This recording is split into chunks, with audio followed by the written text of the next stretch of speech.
Good morning, Portia. Good morning. How are you? I'm doing fine, and you? Yes, good, thank you. Okay, there's just me and you at the moment. Hopefully some more people will join us, but we'll make a start because it's after 9 now. Yeah, that's fine. Okay. Right, so today we are going to identify implicit and inferred meaning in text. So by the end of this session, you must understand what facts are, understand what opinions are, and be able to define bias. You should be able to distinguish facts from opinions and recognise bias in a text.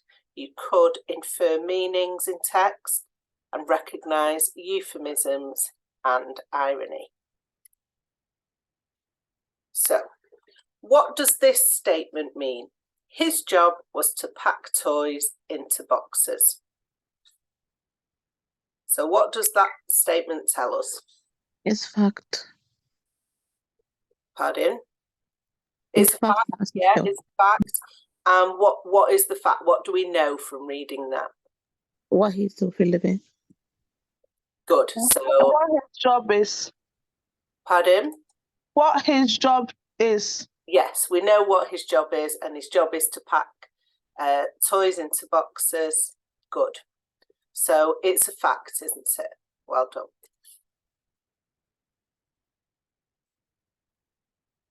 So the meaning is explicit. It's clear, it's obvious. You knew straight away what that statement meant.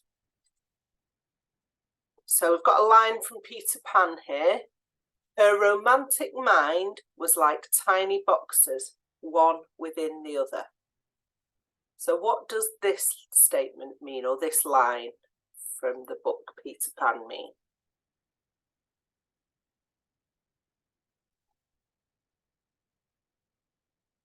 So it's also referring to boxes, but this time the meaning is less clear.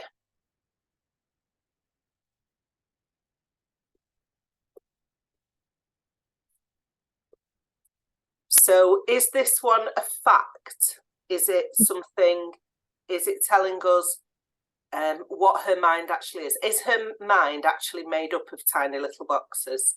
No, it's a bias. No. No. So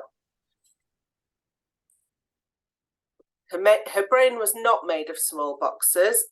Her brain or her mind was complex and full of different thoughts. Okay, so tiny boxes, one within the other. The meaning is that her mind was complex, full of different thoughts.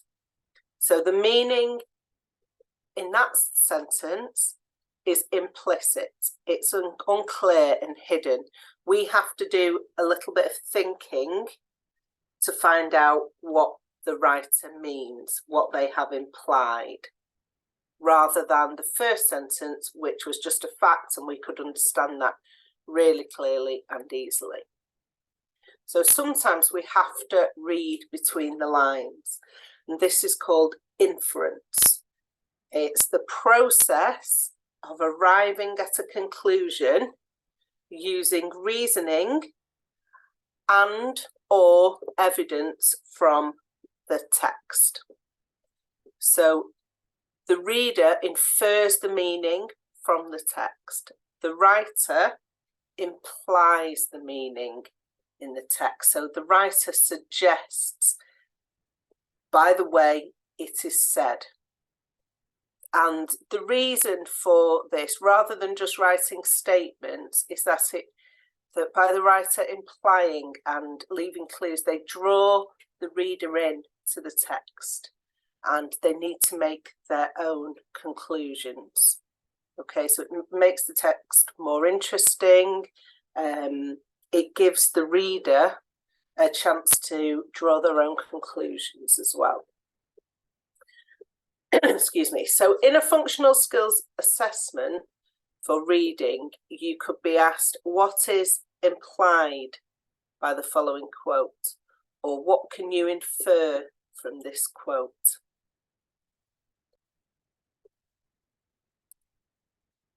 So we have a video to watch.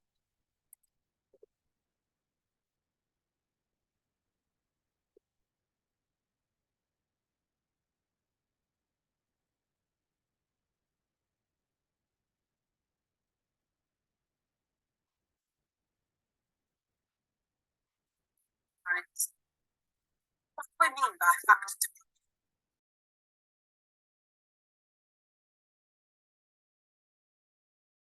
You will be expected to know what each of these are and show examples of these in a piece of text.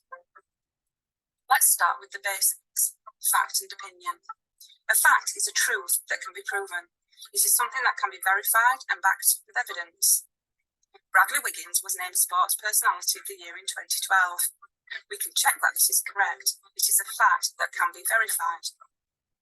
An opinion is based on a belief or a view, i.e. upon something other than fact. It is not based on evidence that can be verified. Business networking is great for developing business opportunities. How would you prove this statement? It seems to be a fair thing to say, but is actually based on what someone thinks rather than evidence. There may be statistics somewhere to suggest that if you network, then you create opportunities, but it's not something that can be specifically proven. When reading, either for pleasure or for work, it is important that you can read between lines. By this, we mean that you need to read carefully and before accepting the information as the truth, decide whether it is an opinion or a fact. Which of these statements are facts and which are opinions? This cake is too fruity. This is a fruit cake. This cake is too fruity is an opinion based on the person's preference for a cake that is less fruity. This is a fruit cake is factual as the cake will contain fruit. Mallorca is a beautiful island. Mallorca is the largest Balearic island. Again, we see that one statement is an opinion and based on what the person thinks about Mallorca, while the other is a factual statement about the island of Mallorca. Spotting fact and opinion. Think to yourself, can I prove this? Look at the language. Sometimes the writer uses words that give you clues as to whether their statements are facts or opinions. Examples of words used to express facts are discovered, demonstrated, according to, confirm. Examples of words used to express opinion are claims, argues, a view, suspects. Bias is prejudice in favour of one thing, but is more extreme than opinion. People are strongly for or against something when they are demonstrating bias. It stems from what people think rather than what is fact. A good place to find bias is in newspaper articles or when you are listening to politicians. Biased writing shows a leaning towards one viewpoint. Implied meaning is also known as reading between the lines, or implicit meaning. This is where the meaning is hidden and not obvious to the reader. The reader has to work out what is really being said. Let's look at this extract from an internal office mail. Why do you think Gemma will be away? Is she on holiday, or poorly perhaps? Or is there something else going on here? Is there a problem with her work? What is interesting here is that there is nothing specific that actually says that Gemma has done something wrong. No mention is made of what has happened with her clients, but as readers we are reading between the lines to guess the implied meaning. Look for clues in bias and implied meaning. Look for opinions and feelings. Look for emotive words that show a preference for something, good or bad. For example, fantastic, superb, magnificent, or even horrific, unacceptable, atrocious. Think about the viewpoint of the writer. Do you agree or disagree with the piece? This can help you to spot where the writer's bias lies. So why do you need to know about fact, opinion, bias, and implied meaning?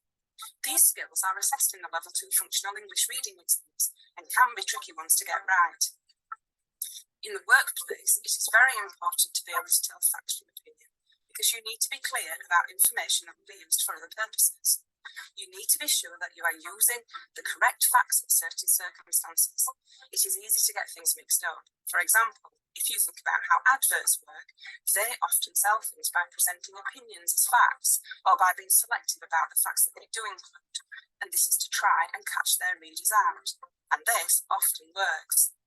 You should know the difference between fact and opinion and also be able to tell when someone is saying one thing but hinting at another.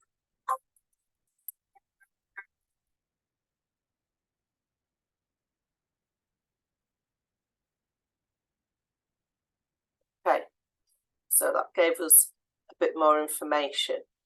And let's check our understanding. So, facts, which definition explains what a fact is?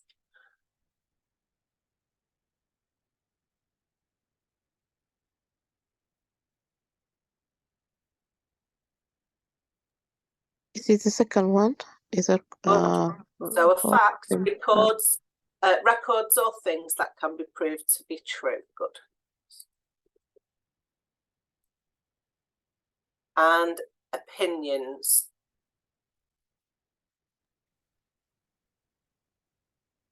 Implies or hints that is not directly stated.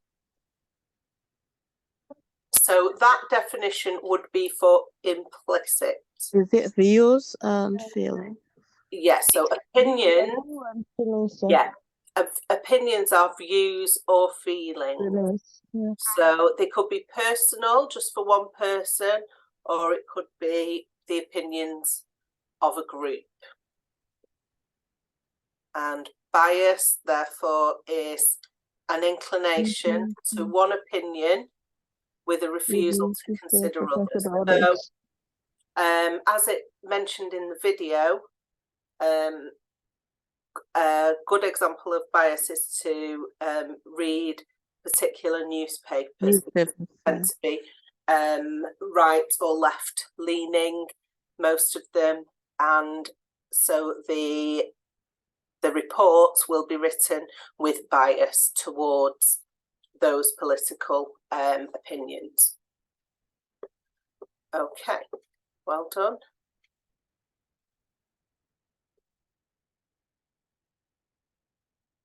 Oops.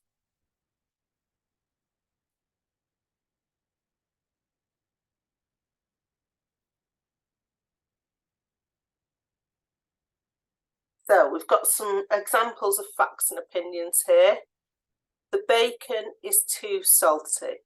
Is that a fact or is that an opinion? Opinion. It's an opinion. Good, well done. It's an opinion. Bacon is made, oh, we don't need to do that. It's telling us already. Okay, so bacon is made with salt. That's a fact. That is a fact. Okay. And yeah. So Stockholm is the capital of Sweden. It's a fact. We could go and check that if we didn't already know. Stockholm is a fantastic city to visit. It's an opinion. You as a reader, you might agree with that, but it doesn't make it a fact. Okay, other people might not think it's a great place to visit. How would we measure that? You know, how would we prove it? If to prove something, you would need to measure it in some way. The company was established in 1975. Is a fact. It's got the year there. We could go and check it. The company makes top class products. That's an opinion. Okay, the person writing it thinks they're top class. Other people may not agree.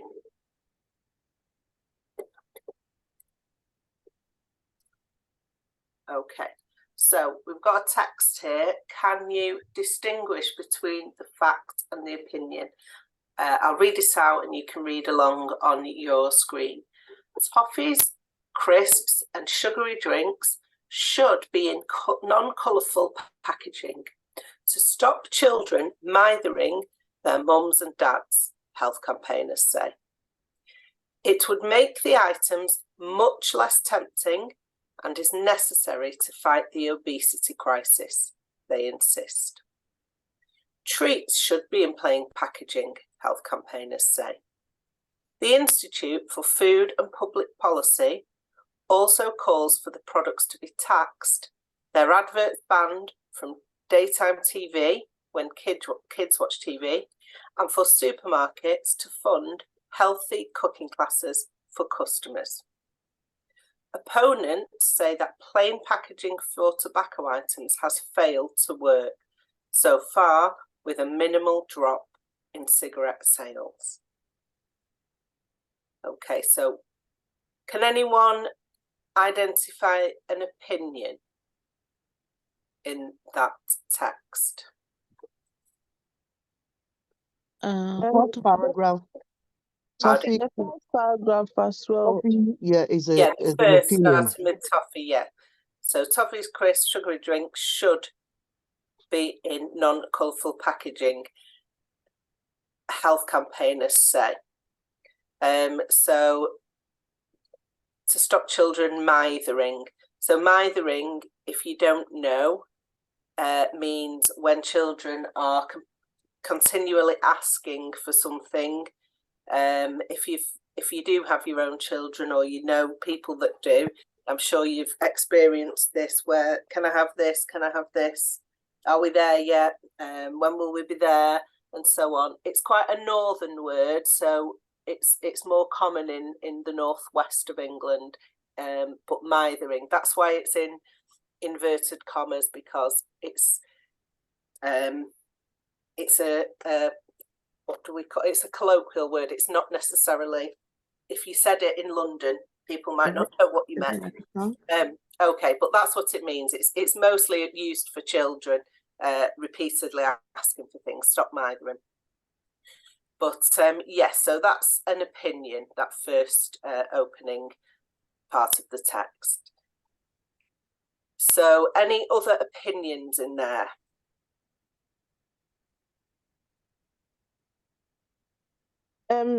It should make the item much more tempting, and it's Yeah. necessary to fight obesity crisis. Yes, good. So they insist.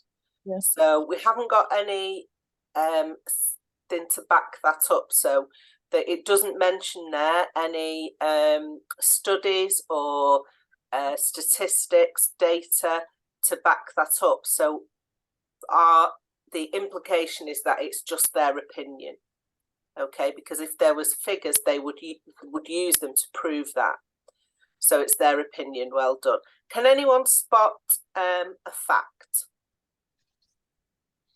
The Institute for Food and Public Policy also call for products to be taxed because they must have carried out extensive statistics or investigation to say that. Yeah, so this is a bit of a tricky one, because yes, I would agree. And if you are reading this, the implication, like you say, the Institute for Food and Public Policy, health campaigners, we're making an assumption there that they have data to back up their claims. They've got studies. So we're assuming that that's why they've got they are asking for that. So the last sentence, how do we know that's a fact? You can check Because it statistics.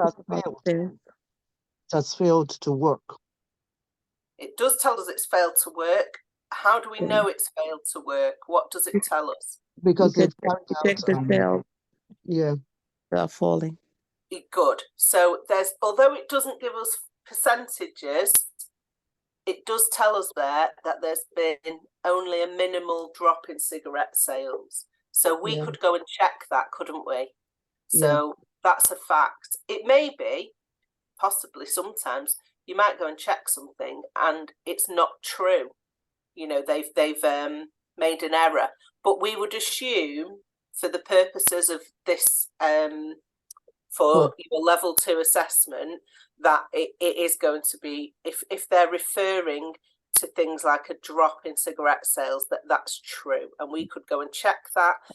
It can be measured, so you can measure the drop in sales, whether it's minimal or not. So that's how we know it's a fact. Okay, how writers introduce fact and opinion. So it's not a hard and fast rule, but there are clues that writers use to help us recognise fact and opinion. Certain words, vocabulary that are used that can help us decide. So recognising facts, there is certainty in the statements. So GP referrals have increased by 11%. Just like the sentence we've just discussed, the previous one, about the minimal drop in cigarette sales. Okay, something that can go and be checked, a measurement. The verb to be is used. So Mercury is 29 million miles from the sun. Okay. Research and references are quoted. So using the word accord, or the two words according to. So the writer is telling you where the evidence comes from. So events are listed from the past, so we know them to be true. So telling us the date that something happened helps us recognise that as a fact. Because again, you could go and check that. You could go and check the date. So it's a fact.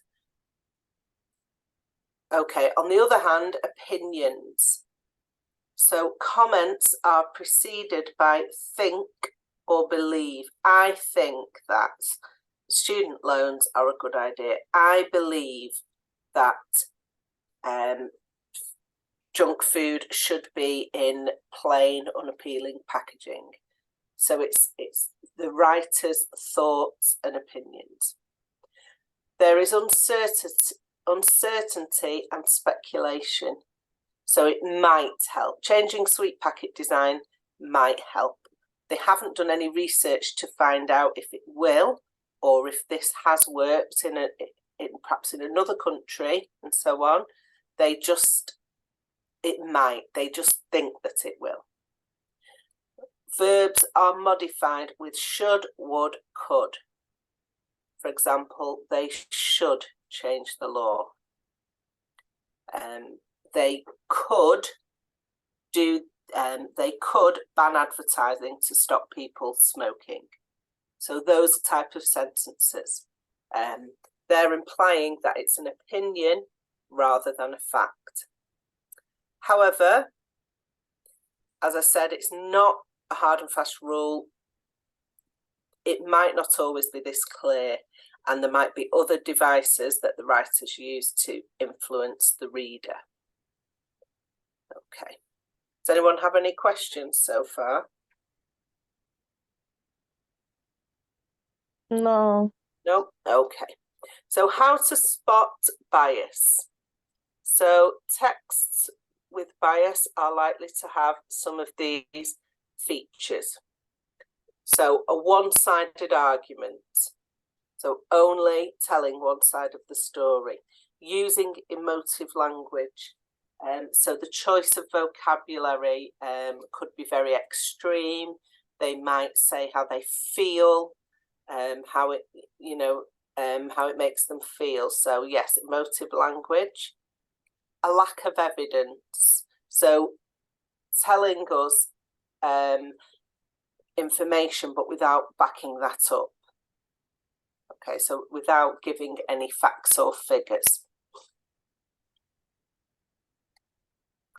Exaggerated language. So, for example, it was the worst thing that could have happened. Okay, it was the best thing I'd ever seen. So, exaggerated language. Selective use of statistics. So, they do use statistics and evidence, but only showing the side of the argument that they are making. So they don't give any alternatives that might weaken their argument. And again, in the same way, a selective use of quotations. So this could be only quoting from people who are expressing the same opinion as the writer, but it could also be taking quotations out of context.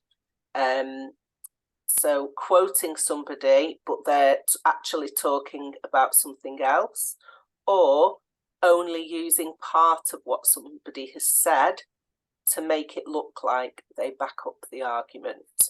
So a selective use of quotations and sarcasm.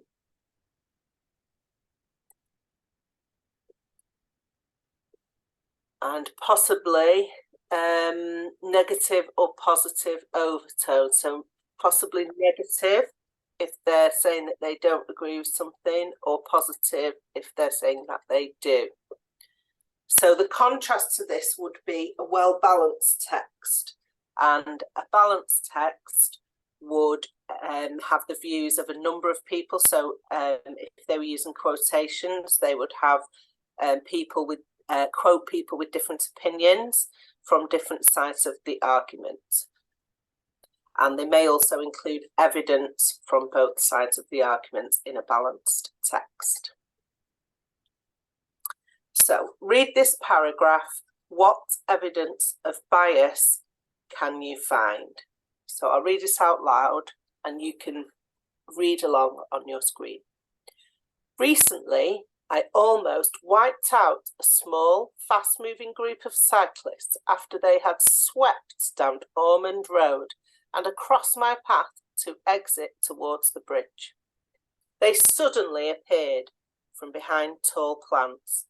Why do we have expensive designer plantings which detract from the purpose of driving or cycling safely at a busy roundabout junction? Keep it low and keep it simple.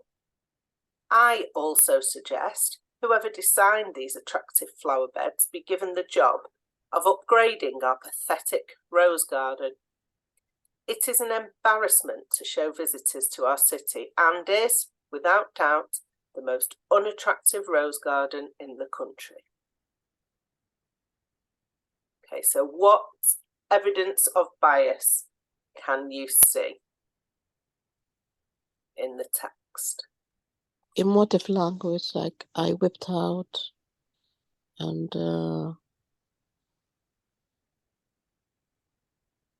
Sorry, could you repeat that, please? is users using emotive language. Good. Yeah, so wiped Whipped out. out. Yeah. They swept down, so we kind of imagine them in a big body of cyclists all together getting in his way. Well done. Suddenly, so it's not his fault, they appeared suddenly. Okay, so he's using that word to suggest that, you know, he couldn't have stopped because, you know, they appeared suddenly. Well done. Any other elements of bias? Let's just have a look. So how to spot it? Let's just remind ourselves. A one-sided argument, emotive language, lack of evidence, exaggerated language, selective use of statistics and quotations, sarcasm, and possible negative or positive overtones. So would you say this, in your opinion, do you think this is positive or negative about the plantings in the area? It's negative. It's negative, isn't it? Okay. So why do we have expensive designer plantings? It's an embarrassment to show the rose garden to visitors. They're unattractive. Okay. Any other wording or features you can spot?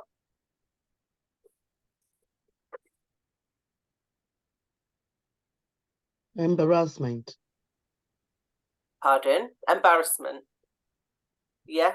So the vocabulary used. Well done. Okay, let me just get my mouse working. Right, let's have a look. So the entire text is one-sided. So you've spotted the language used, the negative language. So there's no evidence here. So he's saying that the designer planters detract from driving and cycling safely. Where's his evidence? Since, you know, what we would expect to see in a balanced text or a non-biased text would be statistics. Have there been more accidents since the designer plantings were put there? And exaggeration.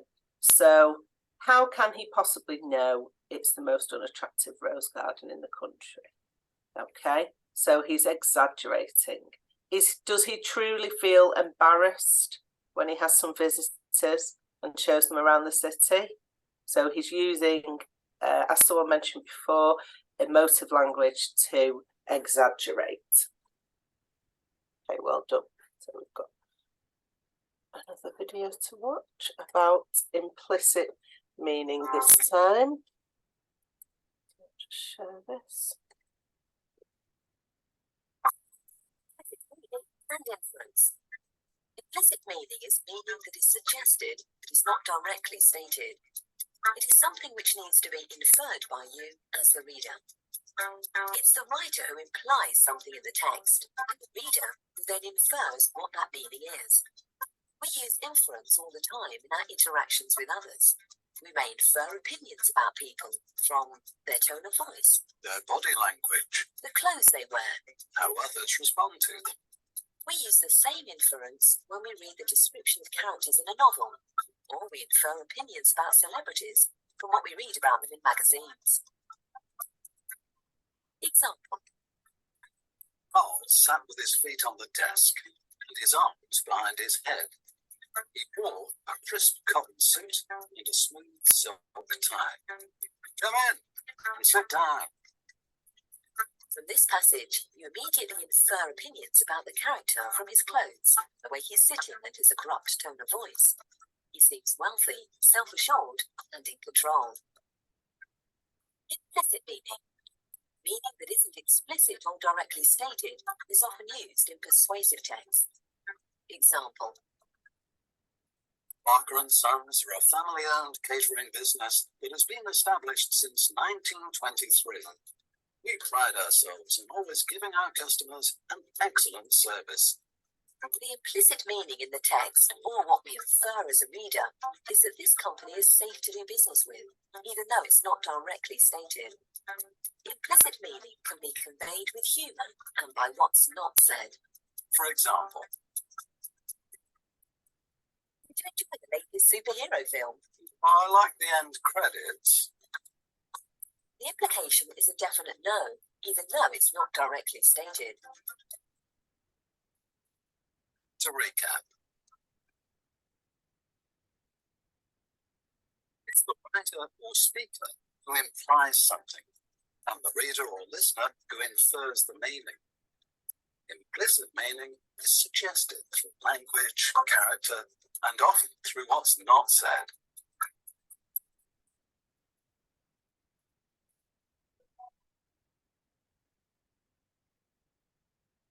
Okay. So implicit meaning. So let's have a look at this table and why these phrases or sentences are implicit or explicit. So Heather runs like a duck. So the meaning is implicit because we have to do a bit of work there and use our imagination to imagine how she's running. So what does that sentence mean? Heather runs like a duck. She's running too much. Pardon? She's running too much. She's running faster. So she might be.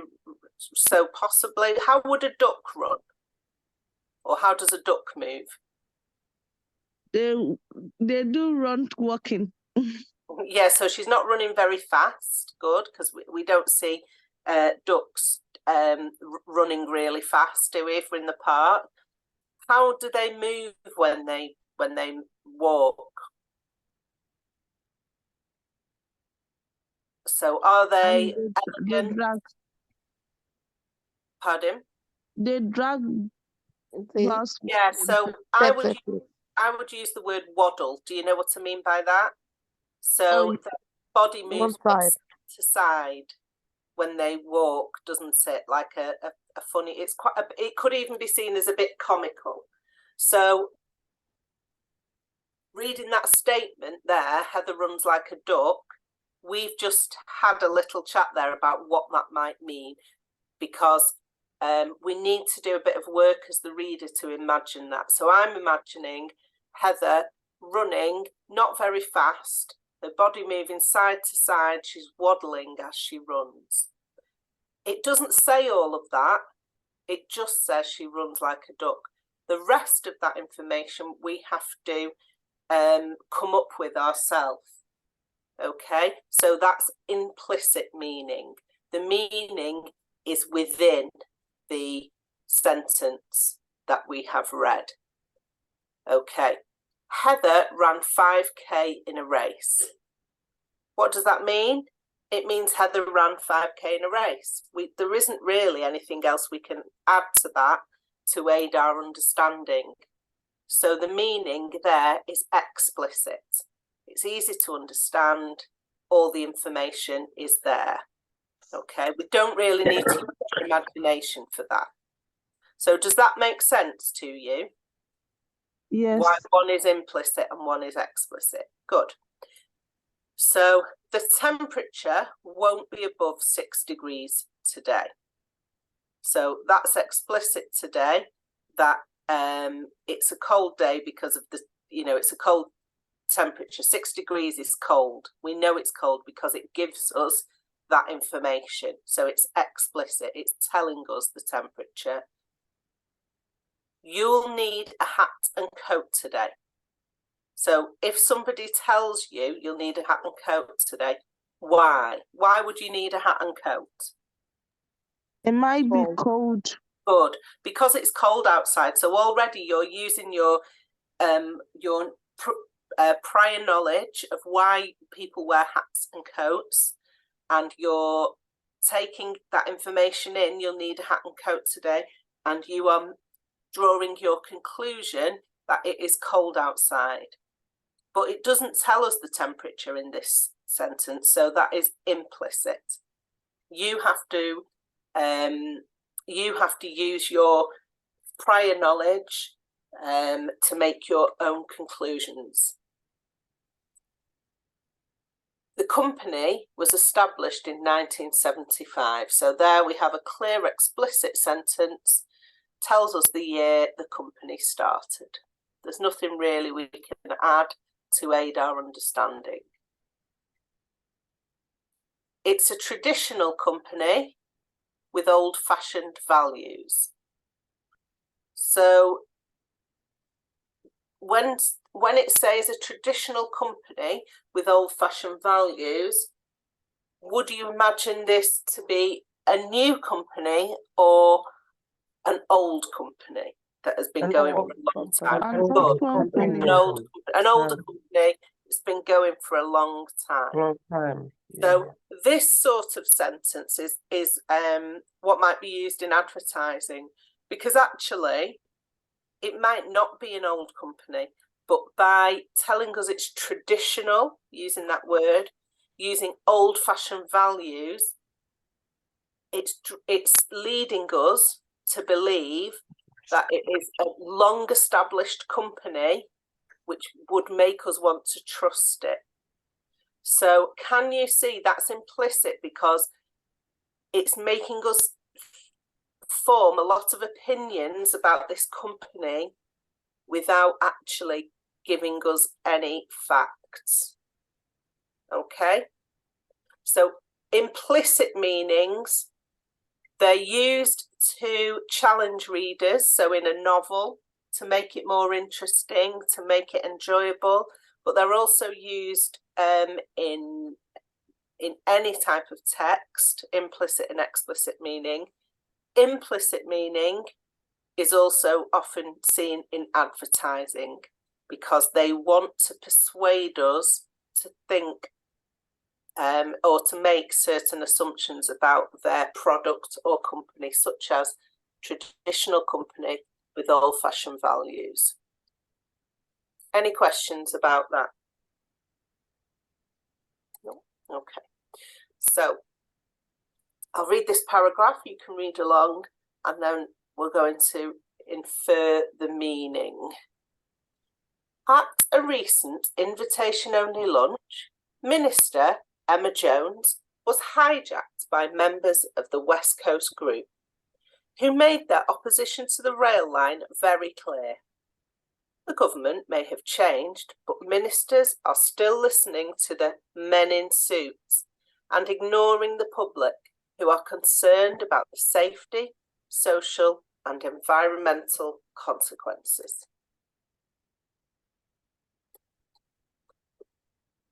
So I want you to think about what can be inferred by the terms invitation-only lunch. So what does that tell us about this event, this lunch? Hijacked by members of the West Coast group. So again, what does this tell us about the West Coast group and how they happen to be at this event? Listening to the men in suits.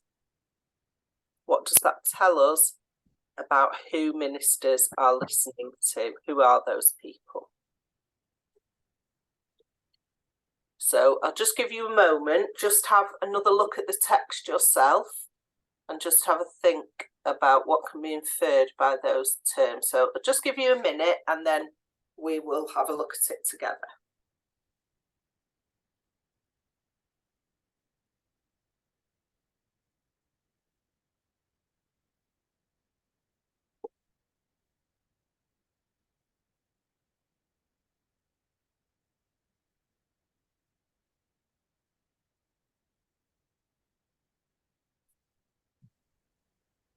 Okay, so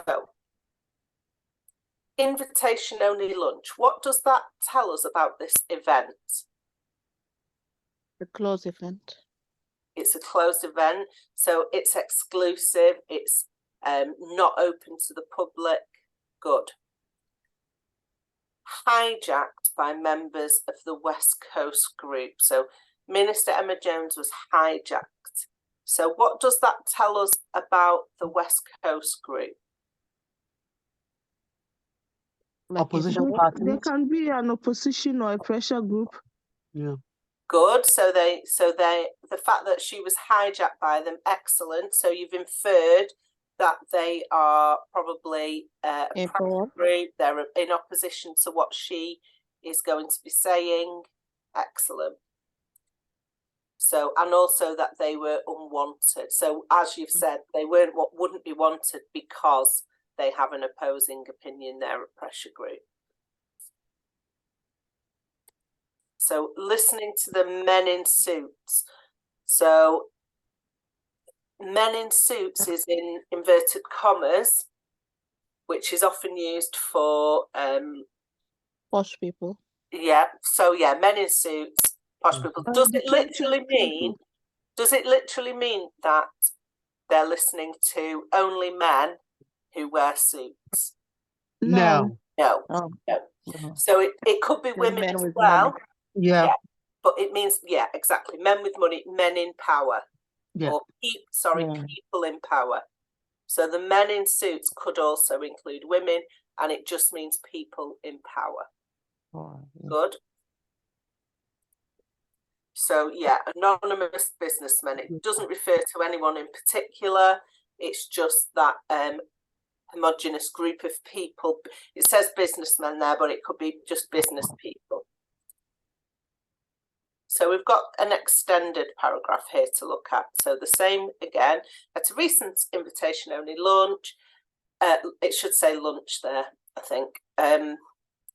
Minister Emma Jones was hijacked by members of the West Coast group who made their opposition to the rail line very clear.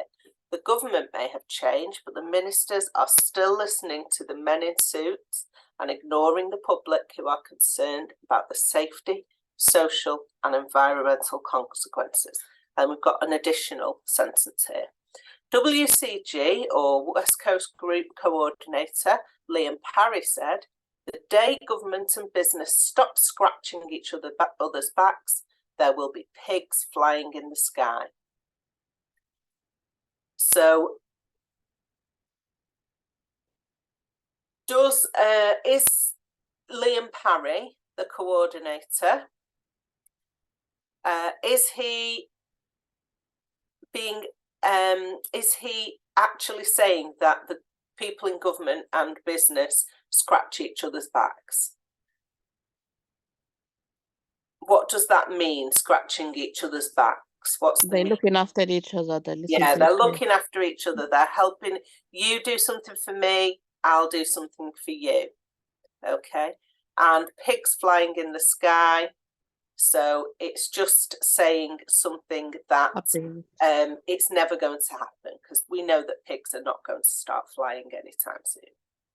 So some other ways of recognizing hidden meaning: irony or sarcasm, saying the opposite or clearly not meaning what you say. So of course, Liam Parry doesn't mean exactly what he's saying there. He's saying the chances of government and business stopping, helping each other out is never going to happen. So euphemisms like pigs flying in the sky, scratching each other's backs, they're substitute words or phrases. Saying things like gas guzzler instead of car, saying somebody's passed away instead of they died, saying you go to the bathroom instead of you go to the toilet. All those are euphemisms. So sometimes they might be put into speech marks. So men in suits there has been put into speech marks. Okay, so there are other ways of recognizing hidden meaning. Okay, well done everyone. Has anyone got any questions about that? Okay, so what is a fact?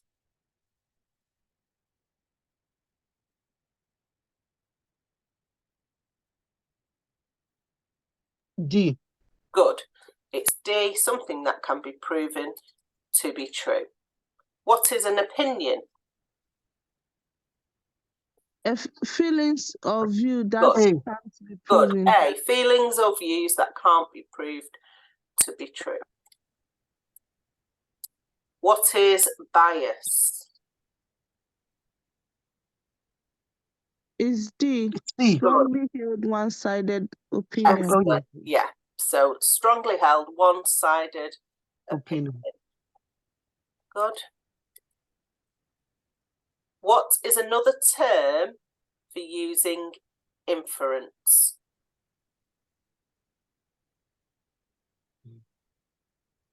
Reading between the lines. Good.